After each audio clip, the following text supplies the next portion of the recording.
வாங்க அமெரிக்காவோட ஒரு முக்கியமான ராணுவ பற்றாக்குறைய பத்தி விரிவா பார்க்கலாம்.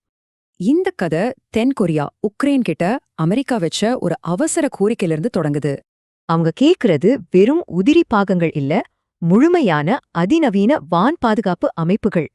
சரி, இந்த திடீர் அவசரத்துக்கு உண்மையான காரணம் என்ன? வாங்க அத பத்தி தெரிஞ்சுக்கலாம். ஒரு புதுப்போர் ஆரம்பிச்ச ஒரே வாரத்துல இந்த பற்றாக்குறை வெளிச்சத்துக்கு வந்திருக்கு. நாம இங்க பேசுறது வெறும் ஏவுகணைகள பத்தி இல்ல, ஒரு முழு பாதுகாப்பு அமைப்பையே பத்தி. பிரச்சனை கையிருப்புல மட்டும் இல்ல, இத புதுசா தயாரிக்கிற வேகத்திலயும் தான் இருக்கு. இந்த நெருக்கடியோட மையப்புள்ளியே இந்த நம்பர் தான். இது அதிநவீன TAAD இன்டர்செப்டர்களோட எண்ணிக்கை. அதாவது அமெரிக்காவால ஒரு மாசத்துக்கு தயாரிக்க முடியறது வெறும் 7 இன்டர்செப்டர்கள் தான். அப்படின்னா ஒரு வருஷத்துக்கு வெறும் 96 அதிநவீன இன்டர்செப்டர்கள் மட்டுமே தயாரிக்கப்படுது.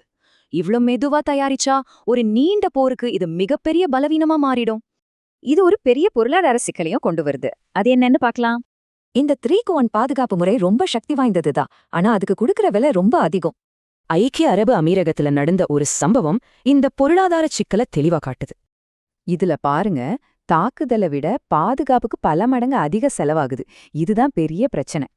இந்த பொருளாதார கணக்கு ரொம்ப நாள் சண்டை போட தயாரா இருக்கிற எதிரிக்கு ரொம்ப சாதகமா இருக்கு.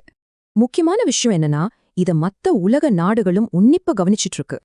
அமெரிக்காவால ஒரு நீண்ட போரை சமாளிக்க முடியுமான எல்லா வல்லரசு நாடுகளும் கணக்கு போடுறாங்க. அதாவது இன்னைக்கு போர்ல முதல்ல தாக்குறத விட கடைசி வர தாக்குப்பிடிக்கிறது தான் முக்கியம். இதோ ஒரு முக்கியமான கேள்வி. வெற்றி ஆயுதங்களோட எண்ணிக்கையில இருக்கா, இல்ல அத உற்பத்தி செய்யறது இல்லையா?